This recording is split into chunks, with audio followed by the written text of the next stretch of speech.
پراق دې د ګړنګ خاپیرای ژاړي دیدن غواړي ستا د سرو سترګو خمارو شهادت دې هم په سپین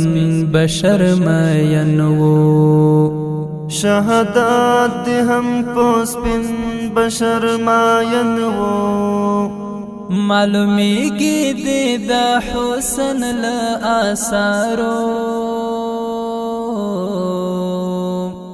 دیدن غواړي ستا د سرو سترګو خمارو اشنا و خواړه